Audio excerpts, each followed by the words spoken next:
learning English but find it difficult, confusing, even mysterious? Are you an English teacher but find English grammar easier to use than to explain? Well, don't worry. On this show, I'll be your language detective. I'll answer your questions about the English language and help you solve these English mysteries. It's Hard-Boiled English Live.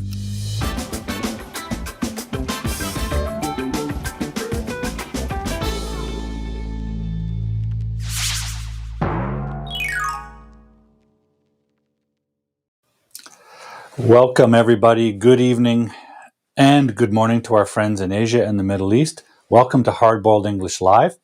My name is Paul Duke. I am your host. I'm an English instructor, coach, and language investigator. And on this show, I address your confusions about English. In other words, I solve your English mysteries. Now, the format of my show is simple. You say hello in the comment thread, you ask me questions, and I do my best to give you answers right here and live.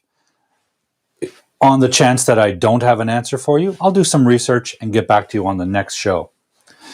Now, we've had a lot of guests recently. Tonight, we don't have any guests. It's just me and the whiteboard. So I want you to think hard about the questions you have about English, vocabulary, grammar, sentence structure, anything you want to talk about. I'll do my best to help you out. I produce this show from my home in Vancouver, Canada, and we stream live every Friday evening to YouTube, Facebook, LinkedIn, FC2, Africa TV, Twitter, and LinkedIn. So you can find us and watch us everywhere. Now, if you're just joining the show, please say hello in the comment thread and tell me what country you're watching from. That's really exciting for me to learn. Now, some of you who are joining the show for the first time may not know me, so let me tell you a little bit about myself. I'm an English instructor, tutor, coach, and investigator here in Canada. I work online. You can also find my work on my YouTube channel, Hard-Boiled English with Teacher Paul. On that channel, you'll find recordings of this show every week. I post them the following day. So if you've missed anything, you can watch the recording. You can also find my main video series, which is called English Weirdness. Now, English Weirdness is a video series I make with my students, and in it, we investigate some of the more complicated and strange mysteries of English. Once a week, I also host a conversation cafe. Now, this is on Zoom. It's a free event, and anybody can join. And it's a chance for you to have a conversation with some new friends from around the world. And it's a nice, safe, friendly environment. Everyone has a good time. We meet. It's not an English lesson. I don't teach anything. We just talk. So it's a chance for you to practice your English. Now, it's free, but you do need to register in advance. So reach me on Facebook at Hard-Boiled English, and you can get the link there. For those of you who need more intense help with your English, I am available for private lessons. So get in touch with me at teacherpaul.ca or connect with me on social media at Hard-Boiled English, or you can email me, and we'll be putting the email up in a little while.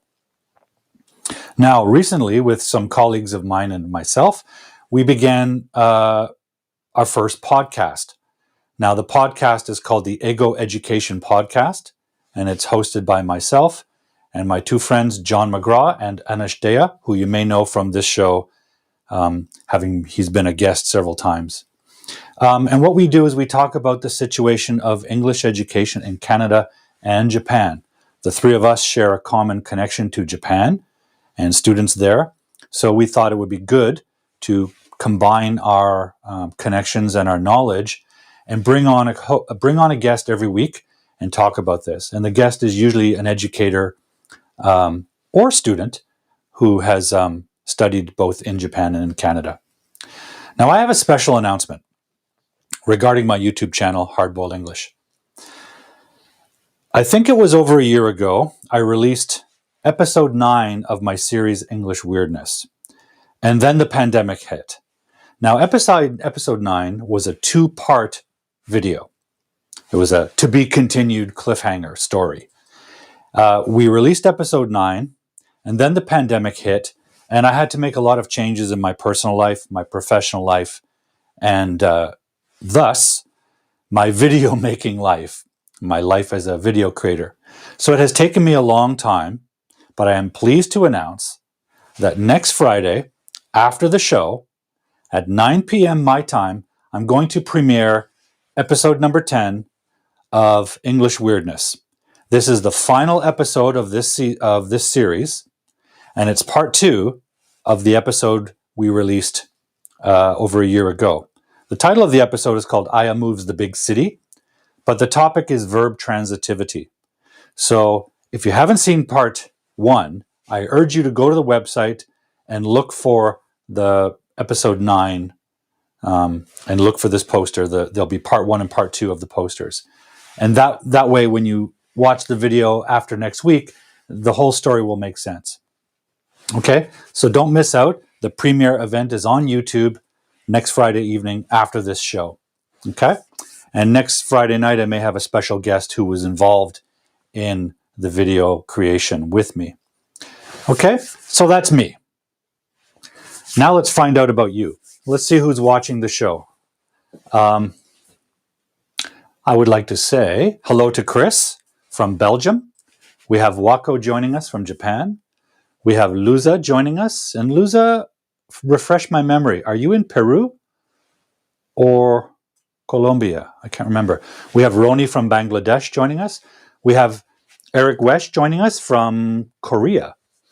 For those of you who don't know, I appeared as a guest on Eric's live stream, Sunday afternoon live stream, several weeks back. Eric's a wonderful teacher in Korea, and he does a great weekend live show, which is excellent, especially if you're a teacher.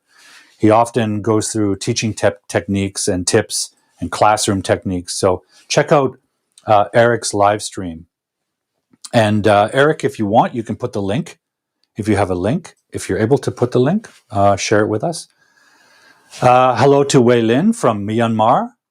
We have Carmen joining us from Lima, Peru. We have Luza, yes, from Colombia. And we have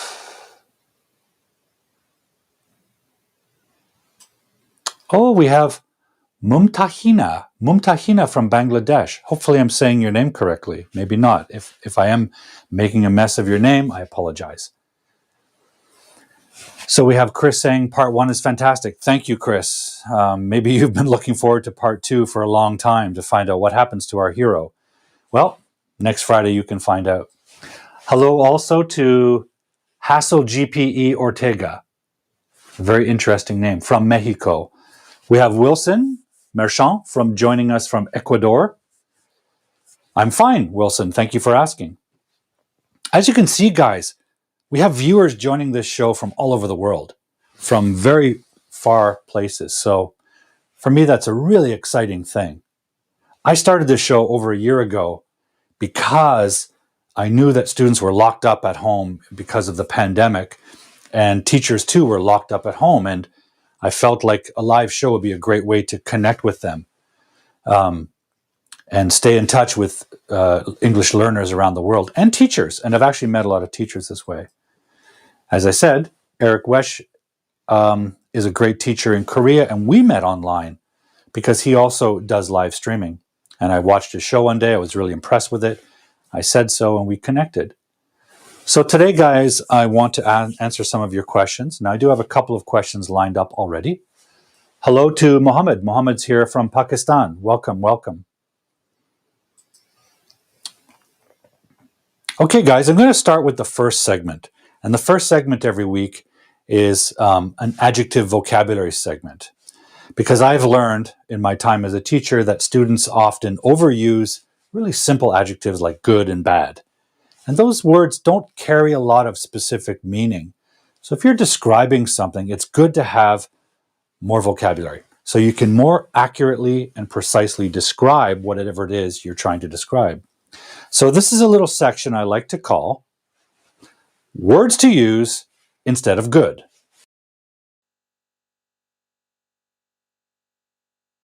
Okay, and today's word of the day is stupendous. Stupendous. Okay, now this is an adjective. with a positive connotation. Connotation is, remember from last week, we spoke about it.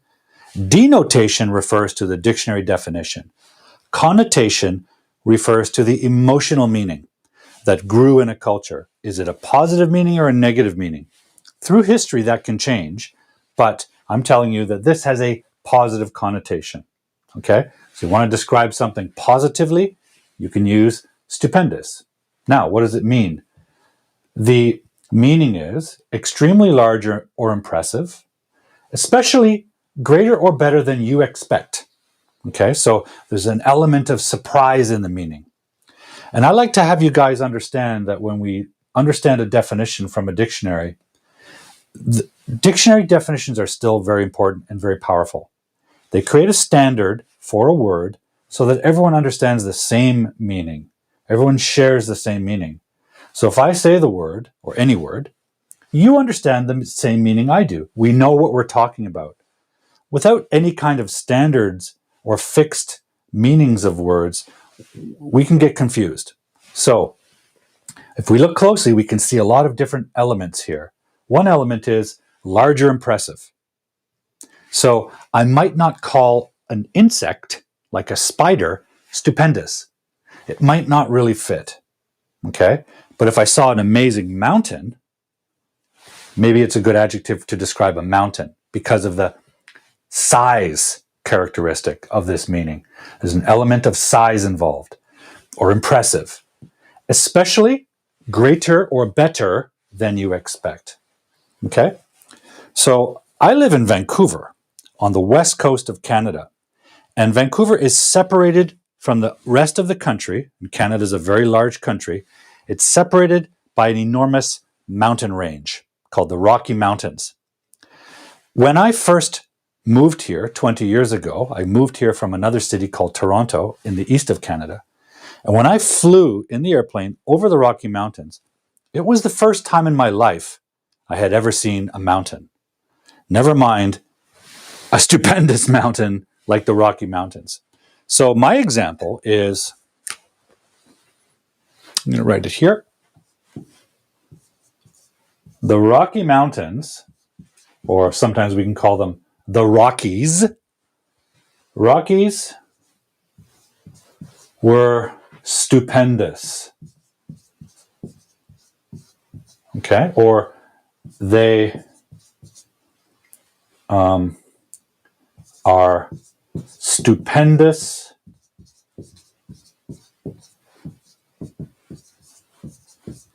I'm going to change that a little bit. They are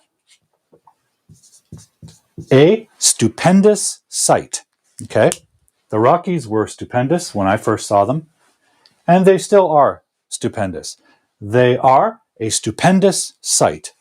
If you have never seen the Rocky Mountains or other mountains, there are other great mountains in the world. Maybe you live in an area close to the Himalayas. They must be stupendous too. Okay, so I'm describing mountains as stupendous because they're large and impressive, yes. When I first saw the Rockies, they were greater and better than I expected. I had only seen photos, and it made them look kind of small. So for me, they were surprising. They were bigger than I thought. They were more impressive and more beautiful than I thought. Okay? Now I want you guys to make sentences in the comment thread. Try to use this adjective in a sentence, okay? Let's see some examples. In the meantime, I'll say hello to Swayan Kumar from Bangladesh. Welcome. Okay, Chris has a great one here. Let's have a look. Chris says, the pasta evening to support my local cat shelter was stupendous. We have never made so many portions of pasta ever. Great. So you had an event to raise some funds and money for the cat shelter. That's great. So the event was stupendous. The pasta evening was stupendous. Great, great. Luza says, about a mountain, not just a size, the beauty of it makes it stupendous. Great, yes, absolutely. And that's where this word can be applied, right? Impressive. Impressive has a positive meaning. There's different things that can impress you. There's different ways it can impress you. It can impress you with size, but things can also impress you with their beauty. Welcome and hello to Chegu.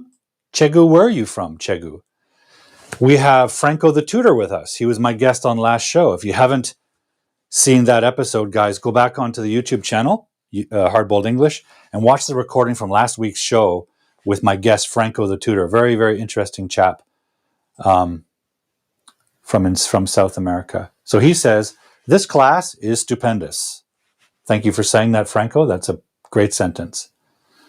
He also says, the lakeshore view was stupendous. Great. Yeah. Anyone else have an example? Oh, we have Waylin. Waylin says, the big size of Canada is stupendous because it has 3 time zones. Yes. So some of you are changing your clocks in your country to change the time. This morning in my conversation cafe, we talked about this. Canada, the country I live in, has 3 different time zones. It's a very wide country. Very big, very wide. Okay, Wilson has an example. And Wilson says, I had a stupendous idea about going to the cinema this afternoon and watching Anaconda. Great. By the way, Wilson, in your country, do you have Anaconda, the giant snake? We were talking about snakes this morning. We have Facebook user. Now, guys, I should mention this. We stream live to Facebook groups. I'm a administrator of 2 Facebook groups. So we stream live there. However, when you watch it in a Facebook group, I cannot see your name when you make a comment. So if you're on Facebook, it's actually better to watch this show on my Facebook profile, Paul Duke, or on my Facebook page, Teacher Paul Duke. Find those and you'll be able to comment and I can see your name. Right now, all I see is Facebook user. So you can watch the show, but it makes interacting a little strange. I don't know why. It's a Facebook function thing. Okay, so whomever you are, Facebook user says, Machu Picchu, high old mountains are stupendous and Peru's main tourist attraction. Very nice. Yeah, those mountains must be stupendous. One day, I'm going to visit Peru and see those Machu Picchu mountains. We have Saki here. Saki's from Japan. Hello, Saki. Roni says, Cox's Bazaar is the stupendous beach in the world. Okay, maybe you want to say Cox's Bazaar is the most stupendous beach in the world. It's the number 1. It's the most stupendous. Great. And I believe that's in Bangladesh, right? Cox's Bazaar. It's a huge market, I think. So if you're just joining the show, guys, please say hello in the comment thread and tell us what country you're from. And if you're on Facebook in a group, please tell us your name or switch over and watch on my profile. Okay, Wilson's answering my snake question. He says, yes, we do. We have different kinds of snakes in Ecuador as well as anacondas. These snakes are found in the jungle and the Amazon region. Yeah. I've seen some nature documentaries and TV shows with giant anaconda. They're impressive. They're stupendous. I mean, in a strange, scary way, they're beautiful and amazing animals. Huge snakes. So extremely large, impressive, and greater or better than you expect. Well, when I was a child, I was very interested in snakes, so I studied a little bit about anaconda. So I can't say I was surprised when I saw a real video of a snake, of an anaconda, but I am impressed by them. We have Anashtaya with us. Anashtaya, Paul's weekly live show is stupendously amazing. Okay, great. Thank you. So Anish here is using an adjective form of amazing. That's the participle adjective. And in front of it, he's using the adverb form of stupendous. So you can change stupendous, the adjective, into an adverb, and an adverb can describe another adjective, right? Stupendously amazing is the same kind of structure as stupendously green, for example. So if you have an adjective like green, you can modify it with an adverb like stupendously. Stupendously amazing. Thank you. And welcome to the show, Anish. Anish is in Toronto. And he is one of the co-hosts of the new podcast, Ego Education Podcast, that I mentioned. Okay, Roni's asking me a question about stupendous. He's asking, can I use the superlative form of stupendous? Yeah, exactly. As I just mentioned, you can say the most stupendous. Okay? We don't have a form that says like stupendous. The superlative form is most stupendous or least stupendous. Okay? And that means the number one stupendous. Hello to Yoshie. Welcome to the show, Yoshie. Okay, she's got a great example. Hello, Paul. I'm from Japan. The Northern Lights were stupendous. I miss them. My wife and I actually took a drive to find a view spot last week to see if we could see the Northern Lights, but we saw nothing. Usually in Canada, you can see the Northern Lights only if you travel far to the north, very far to the north. But recently they've been visible down south. I'm at the south end of the country, close to the American-USA border. And apparently the Northern Lights were visible down here. So we went out to try and find a view, but we saw nothing. I saw some posts on social media of Northern Lights photographs taken at 4 a.m. Well, we went for a drive. I think it was 9 p.m. We weren't going to wait until 4 a.m. out in the cold air. What else do we have? Okay, we have Chris. Chris is saying the podcast from Paul and Anish was stupendously educational. Very nicely done, Chris. And thank you for listening to the podcast. We have an example from Saki. Saki says, the lakes of Canada were stupendous. Interesting, Saki, you're using past tense. Does that mean you're not in Canada right now? I thought you were in Canada. Are you back home? Either way, hopefully you'll join us again soon. Tirath is here. Good morning from Nepal. Tirath, we're talking about snakes again. Wilson has joined us and he mentions that his country has anaconda, huge giant snake. We have Anish again saying hello from Toronto. He's from Toronto. Wei Lin is talking about Facebook. He says the database of Facebook is stupendous. Yeah, I mean, you guys all have computers, obviously. Can you imagine the kind of computer systems that a big company like Facebook or YouTube or Google has? They have enormous warehouses full of processors, huge facilities. Those facilities we can call stupendous, the database. Fantastic. Who else is joining us? Okay, guys, well, let's wrap up the word of the day. Let's get rid of that. Let me spray a little magic formula. And by the way, if you're a teacher and you need some whiteboard cleaner, the link below you can order. At the link below, you can order this stuff. This is great because you can remove it quickly. It dries almost instantly, and it's pretty cheap. Okay, now I have a couple of questions I want to answer first, and then hopefully that will stimulate your thinking to answer a couple. Now, where's my first one? This is a good one. Okay, so I received this morning, so I want to address it for this viewer who I think couldn't make the show tonight. It says, all people love to eat chocolate. Now, I love to eat chocolate. So at least this is partially true. Can we move the logo off screen? There we go. Okay. All people love to eat chocolate. And this person said their teacher told me this is bad English. Explain. Well, first of all, I would say it's not very nice that your teacher said this is bad English. Okay? It's not perfect. It's not really clear. It's not what some would consider accurate. But saying it's bad isn't very helpful. Okay?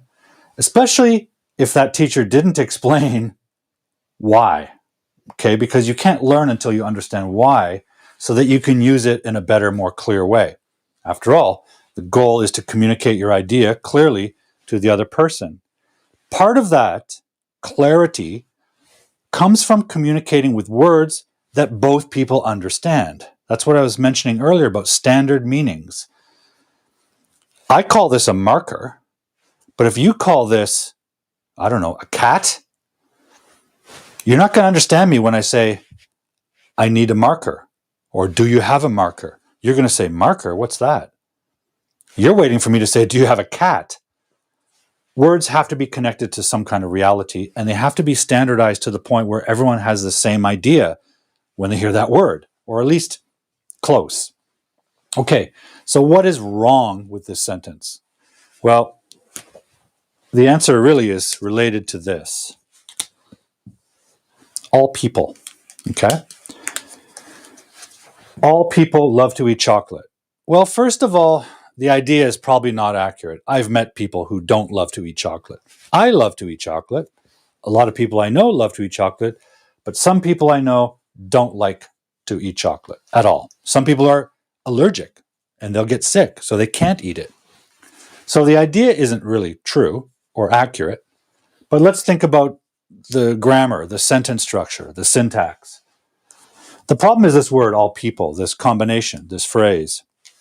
In English, we have a word that means that, okay?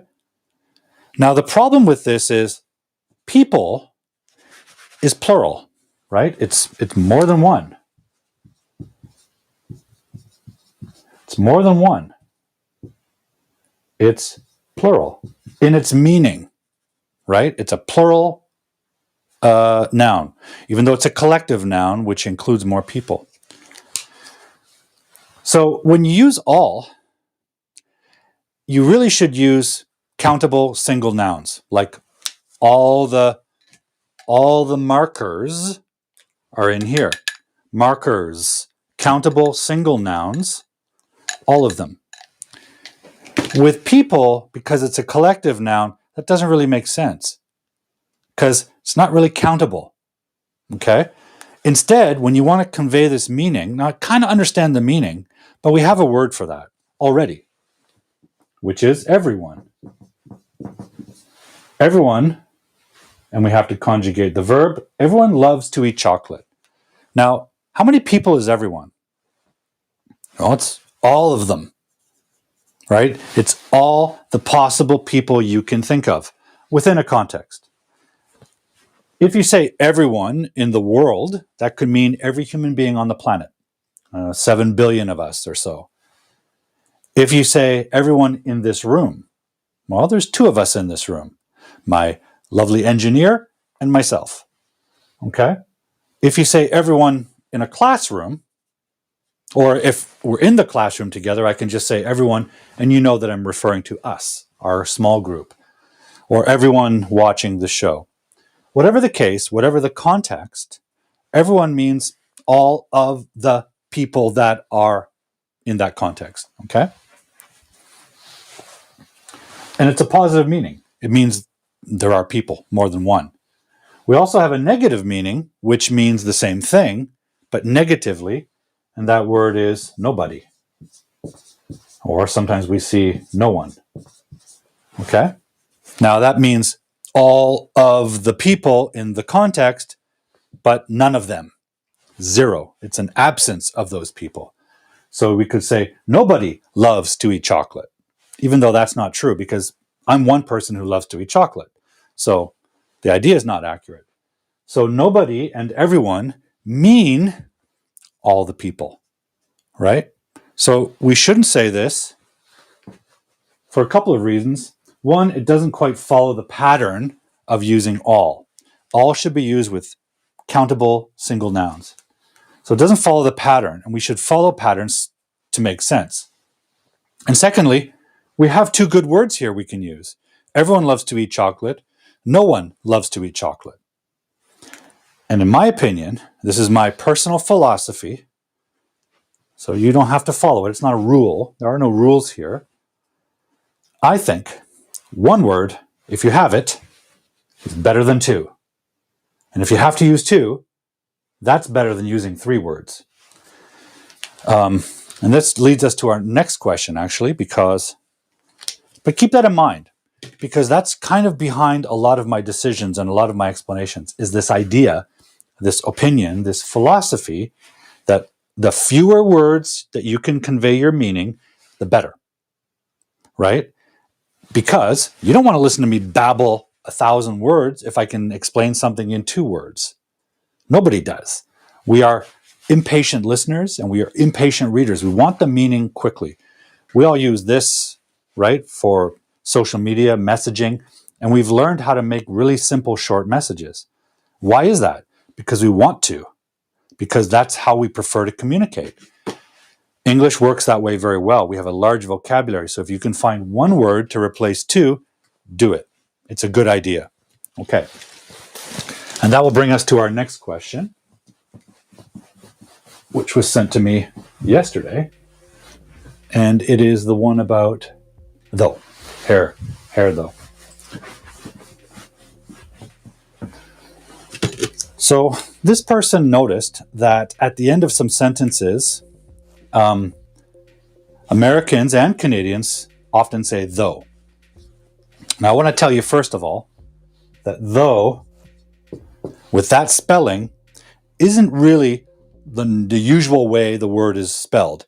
That's kind of grown out of social media because it's shorter, right? Social media texting, we're always using emojis or simple language to communicate our meaning in a simple, short, and fast way.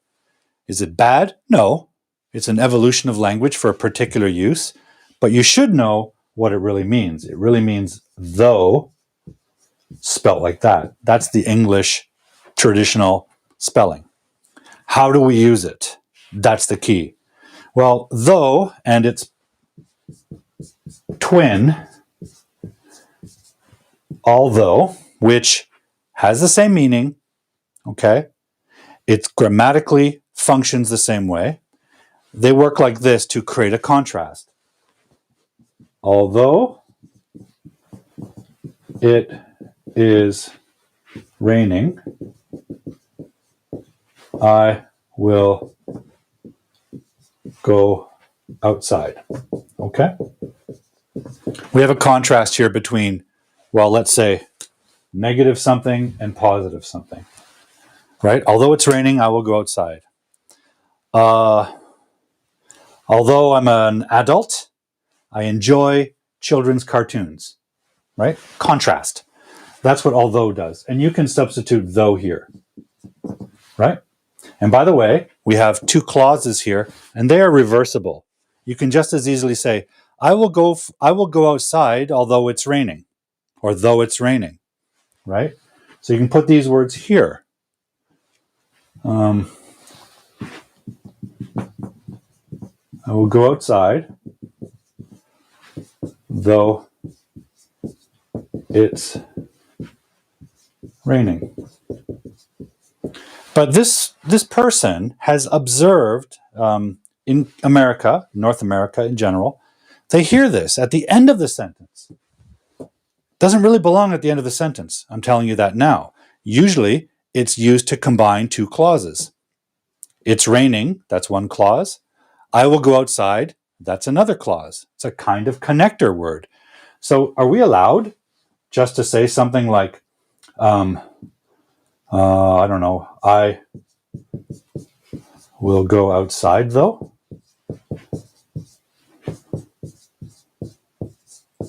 Can we just say that? 1 clause with though? Can we just say, I will go outside though? Well, we have a little test, a little thought experiment I like, which is called the bus stop test. And it's a way to test if an idea is complete, if it makes sense.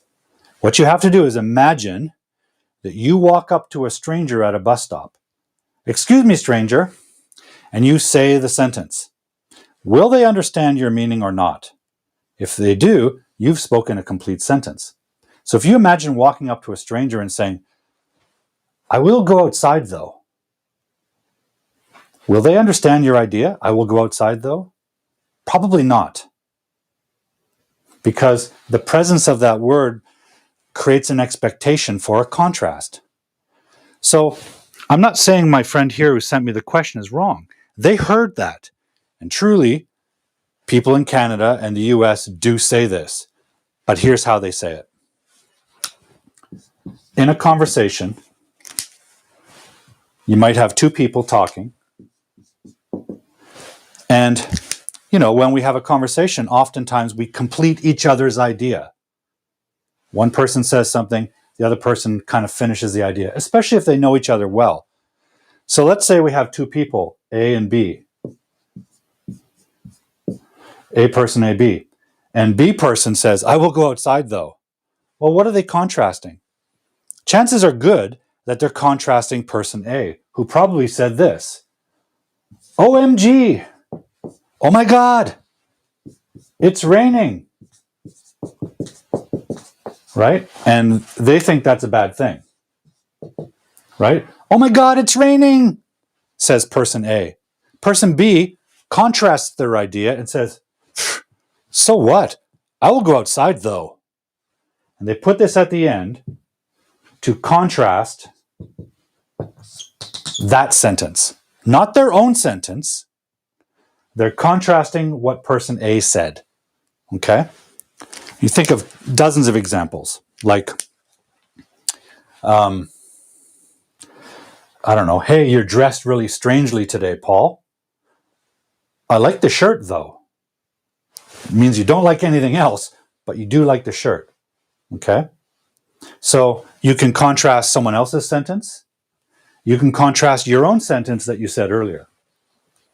You're contrasting another idea. It's one clause contrasting another. So there has to be another clause or another idea presented. It could even be presented silently in a context we share, right? We could walk into a room. Let's say we walk into a new house that we're thinking of buying, walk into a new house and say, wow. And just look at it, and it's a beautiful house. Everyone in the world would love a house like this. So we look at the house. All of us recognize it's a beautiful house. But then someone says, and this is the first thing they say, it's expensive though. What are they contrasting? Nobody spoke. They're contrasting the unspoken idea that everyone sees. Everyone recognizes the same thing, that they're in a beautiful house. One person says something to contrast the context. Okay? That's a little trickier, but it's possible. As I've said many times, guys, English is very flexible. It's very creative. And that's also what makes it hard to learn, because it contradicts itself. It twists, it turns, it bends. It does these things that maybe you're not taught when you're learning the language. Okay? So hopefully that clears that up for my friend who asked this question. So let's go back to the chat box and see what people are saying. And let's see if you guys have any questions I can answer. They don't have to be related to though. They can be related to other topics you want to talk about. Let's see.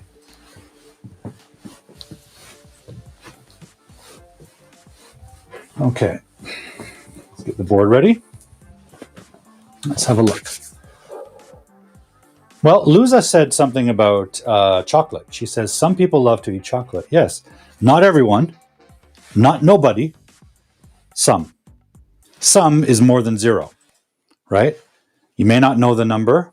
It may not matter. But you know that it's more than zero. Some. It indicates a positive amount. Roni's asking an interesting question. Who cares? What is the tag question and why? Well, Roni, that's not a complete... Well, I guess we could take a look at that. Who cares? So it's not really a tag question, Roni. This would be an example of a person talking to another person, person A, person B. And person A says something like, usually a surprising something like, I like green shoes. So you're walking down the street with your friend, looking at the beautiful sky, and your friend says, I like green shoes. No reason, right? You could say, who cares? It means, who on earth cares about that statement? Now, if you say that, it's a bit strong. It's a bit rude, right? Because your friend expects you to care about them. Even if they say something strange, you should care about them because, at least you might be worried about your friend if they're saying strange things. So who cares is really a dismissive statement. It's a question, but it's dismissive. It's saying, I don't care, right? It's really a hidden statement. When you ask, who cares? You're not interested in hearing a list. Who cares? Person A is supposed to say, well, Jim and Bob, they don't care. And Steve and Ronnie and Paul, they don't care. That's not really what you're saying. You're saying, I don't care, right? So this is a bit strong. Okay, it's a bit strong. Now you can say it, but it comes across as a bit rude because when someone says something, you should care. You should listen, right? But if someone is saying something really irrelevant, not related to the topic, maybe that's what you need to say sometimes, right? Who cares about that? We should care about this, right? Okay, Chris has a comment for Luza. We can also say most people love to eat chocolate. Yeah. Most people or some, those are also they're all very useful. The point is we shouldn't say all people because, again, people is not countable. Not in the usual sense. There is a way to use it as countable. I might as well say that. When you see peoples, what we're talking about is culture groups, right? So that is countable, a culture group. So when we talk about the peoples of the world, we're talking about different culture, different groups of cultures, right? And that's where you sometimes see the countable version. That's not just talking about persons, people in the world, humans. It's talking about groups, right? The same thing with foods. Sometimes you can see foods as countable, and that means cultural food styles, or we can say cuisines, right? For example, we can say French food, Chinese food, Japanese food. Those are different categories of food. Each one has their own cultural group of food, including many dishes. So we can call those foods. Okay, what else do we have down here, guys? What do you want to talk about? What do you want to talk about?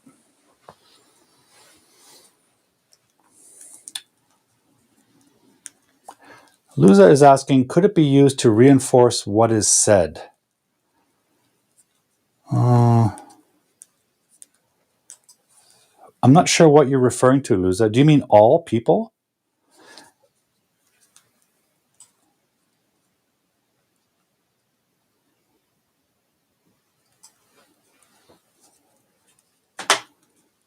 I'm not sure. Can you clarify that, Luza? If you're mentioning all people, the only way we can use those words together is if we use the preposition in the article, all of the people who are in this room. All of the people. That's possible. All people doesn't really work. I want to just say hello to Rosa from Peru. Rosa's joining us. And we have Denise Mendez joining us. And Denise says, so though at the end of the sentence. No, THOUGH. If you use it at the end of the sentence, it's contrasting another sentence by your friend who's talking, for example. Okay, Rosa wants to know about tag questions. Let's talk about tag questions. That's always a fun one. Tag questions. What is a tag question? Well, a tag question is a little question added to a statement. Okay?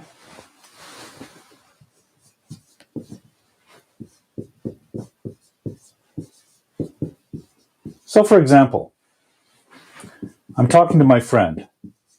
Well, I'm not going to be A, I'm going to be P. So Paul says, "You like pizza." I think that. I believe that, right? If I say, "You like pizza," that's a clear statement. That means I believe you like pizza. What if I'm not sure? What if I think you like pizza, but I'm not really sure? We can take a strong statement, "You like pizza," right? You should know that. If you say that, it sounds like you know for sure, 100%, your friend likes pizza. You like pizza. But if you're not sure and you want to check, you can take that strong statement and soften it. In fact, you can kind of ask yourself in a way. So what we can do is we can add a tag question. So this is a statement, but if we're not 100% sure, how do we express that we're not sure, but we want to find out? Add a question. Okay, so you like pizza. It's going to be a question. What we're going to ask is, you like pizza, don't you? We're going to add, don't you? Now, you'll look closely and you'll see that the tag here, you like pizza, that's a positive statement, right? But we're not sure. So we can't be 100% positive. We're going to be a little negative. And so we have the negative over here. Don't you? You like pizza, don't you? So it suddenly takes your strong statement and kind of twists it because you're not really sure. You like pizza, don't you? I'm not sure, I'm checking, right? And the answer could be, yes, I do, or no, I don't. Okay?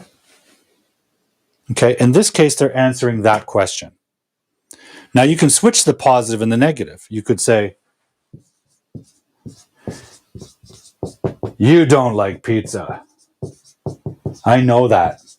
You don't like pizza. I know that. That's a strong statement, but it's negative, right? It has the N. So this is a negative statement. You don't like pizza. But what if you believe that, but you're not sure and you want to check? Well, you add a question, right? You don't like pizza. Now, if this is negative, what's this going to be? Well, it's going to be positive, right? You don't like pizza, do you?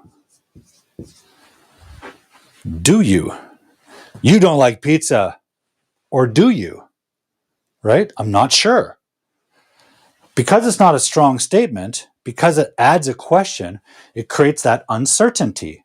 Because if you're sure, you just say, you don't like pizza, period. You like pizza, period. If you're sure, right? My name is Paul. I'm sure of that, right? I've been called Paul my whole life. I'm sure of that. So I'm not going to say, my name is Paul, isn't it? I'm not unsure about it. But if I'm unsure about a negative or a positive statement, I can add a tag question. Okay?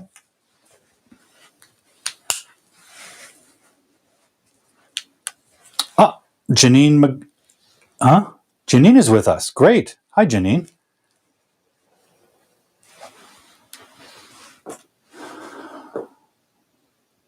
Okay, let's see what else we have here, guys.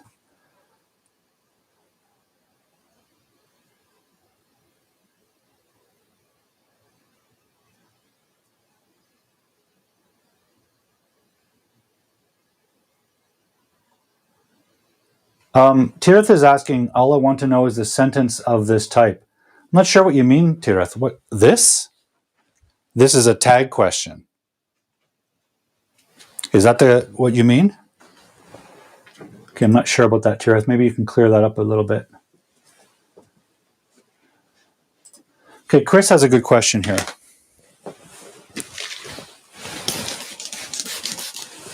And I think I can answer it pretty simply. I'll try, anyway. So Chris is asking, why must we use so often transition phrases in English? Very simple. Transitions, what do? They connect one idea to another. And they connect it and show us the relationship. Okay?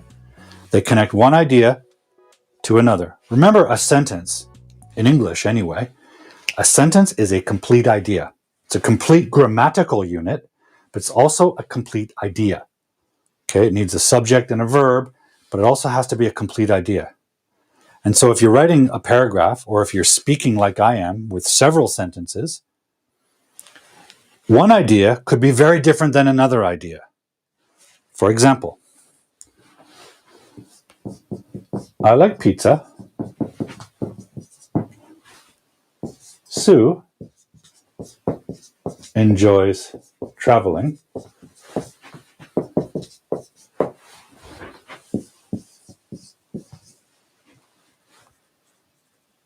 What does Bob do? Bob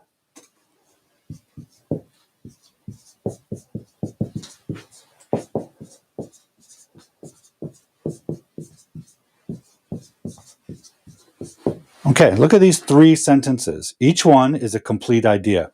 I like pizza. Okay. Sue enjoys traveling. Do those seem related? Kind of, because we have like and enjoys. So we have two sentences about what people like or enjoy. Kind of a similar idea. There's an obvious relationship because the verbs are a little bit synonymous. But look at the third sentence. Bob is walking towards the school. Well, we don't know if he likes walking or not. This has nothing to do with liking or enjoying. So this sentence doesn't seem related. But a good transition word can connect these ideas and tell us the relationship, right? We could say, I like pizza. Sue enjoys traveling. Bob is walking toward the school. Now, what could possibly connect them? Can you think of something? What's the relationship here? Well, Bob is doing something different in these three sentences. Here we're talking about what I like and what Sue likes. What about Bob? Well, Bob is doing something different. He's not liking anything. This sentence doesn't tell us about Bob's preferences. It just tells us what he's doing. So maybe we could contrast that. However, Bob is walking toward the school. So however introduces a contrast or something out of place, right? It's changing the direction the idea is going. So maybe there was a question and someone said, hey, what are you, or let's say, what do you, Sue, and Bob enjoy? Right? Well, I like pizza. That's what I enjoy. Sue enjoys traveling. That's what Sue enjoys. What about Bob? However, Bob is walking towards the school. Well, that doesn't really answer the question. And the however tells us we're changing the direction of the discussion, changing the topic. So we could say, however, Bob is walking towards the school. We could add an idea. We could transition to a little bit more detail. For example, Bob is walking towards the school. Comma. Well, we don't even need a comma. We can just say,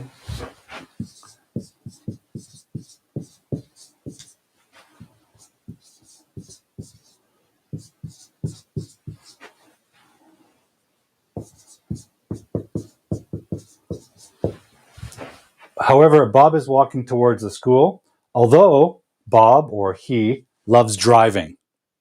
That's what he loves, right? That's what he enjoys, which implies that he doesn't like walking. So, however, allows us to introduce a different direction, and then although allows us to contrast that with a new idea.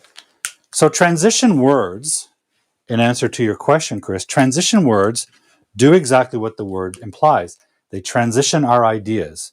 Now, I just thought of these examples out of thin air. I can give you more examples if we studied a piece of writing. But the idea is that we can be talking about pizza, traveling, walking.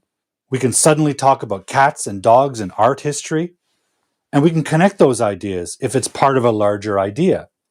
We need transitions to talk about each different idea, but bring them together. If you don't, what you're doing is just saying separate individual ideas, and people can get confused because they don't know the relationship between those ideas. I mean, what is the relationship between I like pizza and Sue enjoys traveling? Who cares? Why are you telling me that? Why are you telling me that you like pizza? Why are you telling me that Sue enjoys traveling? Well, the relationship maybe comes from the question. But if you don't have the question and you don't see the context, you might need a transition. You might need to introduce the topic. For example, you might say, one thing about us is I like pizza, Sue enjoys traveling. Okay? So the short answer really is that transition words connect and at the same time express relationships between the ideas. It's not a grammatical issue, really. It's a semantic issue. It's about connecting ideas to show the relationships. Otherwise, a paragraph or a spoken paragraph might be confusing. It might not make sense. So let's have a look here. Guys, we're almost out of time. Oh, Tirith has a question or a tag question example. He says, you're from Canada, aren't you? Right? You are from Canada. That's a statement, but he's not sure. So he asks the question, aren't you? And if you look at his question, you are from Canada. That's positive. Aren't you is negative. There's the N in there. There's not. So it's positive and negative or negative and positive.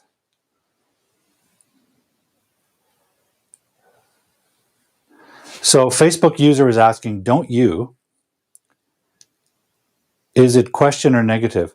Don't you is a question, and it is negative because every time you see that N, negative words have an N, not, never, no. This expresses the negativity, so that's negative. What's Wilson saying here now? So what do you expect in the negative statement? Okay, I guess we're still on that, right? So let's quickly...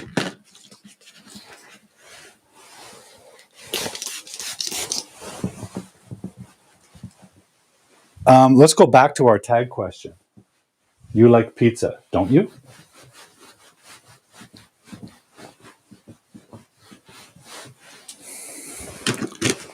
So here's the question. You like pizza, comma, don't you? Okay. And again, we said this is positive, this is negative, or negative and positive. So Wilson's asking, what do you expect? The spelling is expect. What do you expect in the negative statement? So the answer might be positive or negative. Yeah, you don't know the answer. That's why you're asking. It's a question. In the end, it's a question. Right? If it ends in a question, it's a question. You like pizza, don't you? You're not sure. So you want an answer. But you don't know the answer, so you can't expect either positive or negative. There are two possibilities. The answer could be, yes, I do, meaning, yes, I like pizza. Yes, and you can even say the whole thing, yes, I do like pizza. The other answer could be, no, I don't or do not like pizza. And you don't have to say this part, but that is what you're answering. You're answering, do you like pizza or not? So there's two possible answers. Yes, I do like pizza. No, I don't like pizza, right? Well, guys, that is enough. That's all the time we have. I'm sorry. My camera is going to melt soon. So let me just see if I've missed anyone. Satoru's just joining us. Welcome. Pony has joined us. What else have I missed here? Let's have a quick scan of our comment thread. Carmen says, thank you. These sessions are stupendous. Wonderful use of our word of the day, Carmen. Thank you. And Facebook user says, I like pizza. Pizza. Okay, great. Good. We have a team here, pizza fans. Those of you who have watched the show before know I'm a little bit of a pizza nut. But I got to confess something. I haven't eaten pizza in over a month. Maybe I'm due. Okay, Rosa has a question here. It's not really a question, but it's a statement. I have problems with the passive. Rosa, next week, let's talk about the passive, okay? I'll prepare to talk about that next week. So please join us next Friday night, and we'll talk about the passive. So bring your specific questions or examples, okay, Rosa? And we'll talk about that. Luza says, thanks, Paul. Okay, great. Abir is here. Thank you, Abir. We're just about to finish. Guys, I think in some of your countries, you changed the clocks, right? This show is just about to end. Next week, we'll be changing our clocks in Canada. So pay attention to the times. If you have an app on your phone, get a time converter, because next week the times will all be different and you might miss the show. What do we have? Oh, yes. So next week, Friday night at 9 p.m. Pacific Standard Time, I'll be releasing the premiere of English Weirdness Episode 10, which is the second part of Aya Moves the Big City, which we released last year. This has been over a year to finish this. Finally done. So next week on the show, I'll remind you, but right after the show is done, after an hour, I will be premiering this episode of my series, English Weirdness. And that will be the final episode of the series. So please check that out. And of course, it'll be on YouTube after Friday night. So if you don't attend the premiere, you can see it afterwards, okay? Don't forget also that I've started a new podcast with two of my friends and colleagues, John and Anish. This will be coming out every 2 weeks for now. And we feature a different guest every week. And the theme is basically education, English education in Canada and Japan. And our guests are all involved in the education world of either Canada or Japan, but specifically for the Japanese learners. Also, every week I host a conversation cafe. This is a free event. It's your chance to practice your English and meet new international friends. It is free, but you need to register in advance. So contact me on Facebook, which is where you'll find the link, okay? You can find me at Hardboiled English, and that's the Conversation Cafe. And of course, if you need extra help, I'm always available for private English lessons.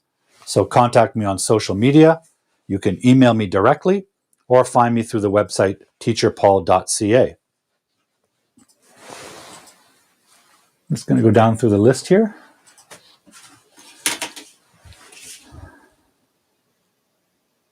So Tirith, if you go to Spotify and search for Ego Education, you can listen to it, but you can also see it on my YouTube channel. So if you scroll down the YouTube channel, you'll see, I think the poster says Study Abroad, because our last guest is involved in the Study Abroad agency.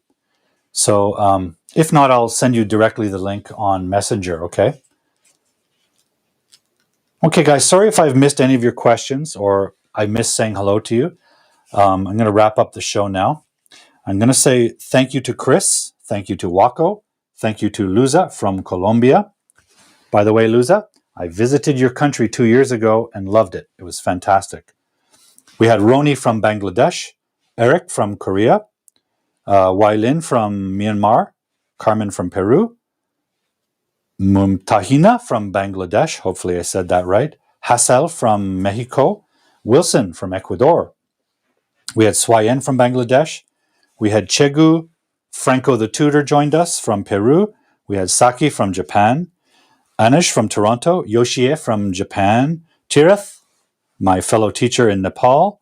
We had Rosa from Peru, Denise, Janine from Canada. We had Facebook user from Somalia, but I didn't catch your name. We had Satoru, we had Pony, and somebody else. Abir. Abir joined us a little bit late. Nice to see you as always, Abir. So again, guys, thank you for joining the show tonight. We'll be back next Friday night at 7 p.m., but the time changes. So watch out for that, okay? The time is changing this month. Get a time converter. Now that you're meeting international friends and getting involved in these international events, pay attention to the time changes. Otherwise, we miss some of these events. Thank you very much, guys. Thank you very much. Keep learning English. Until I see you next time, stay safe, stay healthy, keep learning your English, and stay cool.